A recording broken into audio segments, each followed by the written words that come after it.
मी सावित्रीबाई ज्योतिराव फुले ही मालिका चॅनलने बंद करण्याचा निर्णय घेतल्यानंतर आता ती यूट्यूबवर दाखवली जाणार आहे. अमिल कोल्हे आणि मधुराणी प्रभुलकर या मालिकेत मुख्य भूमिकेत होते. मी सावित्रीबाई ज्योतिराव फुले मालिकेत महात्मा फुले आणि सावित्रीबाई फुले यांनी महिलांच्या शिक्षणासाठी घेतलेल्या पुढाकाराचा दगदगता इतिहास या मालिकेतून प्रेक्षकांपर्यंत पोहोचवण्याचा प्रयत्न करण्यात आलेला होता.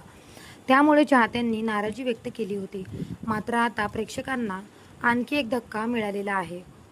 मालिका बंद करण्याचा निर्णय चॅनलने घेतल्यानंतर मी सावित्रीबाई ज्योतिराव फुले मालिकेत सावित्रीबाईंची भूमिका साकारणाऱ्या मधुराणी प्रभुरकरने ही मालिका एक्झिट केल्यामुळे त्यामुळे आता सावित्रीबाई फुले मालिकेत सावित्रीबाईच्या भूमिकेत मधुराणी दिसणार नाही. मधुराणीच्या जागी या मालिकेत आपल्याला नवी अभिनेत्रीची एंट्री दिसणार आहे.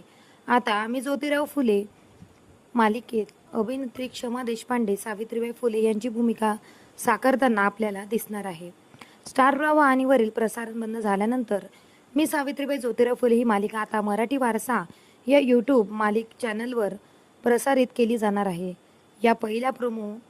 त्याचा पहिला प्रोमो समोर आलेला असून या नव्या प्रोमोमध्ये सावित्रीबाईच्या भूमिकेत क्षमा देशपांडे दिसत आहे. बुधवार आणि शनिवारी सायंकाळी 6:30 वाजता ही मालिका यूट्यूबवर दाखवली जाणार आहे.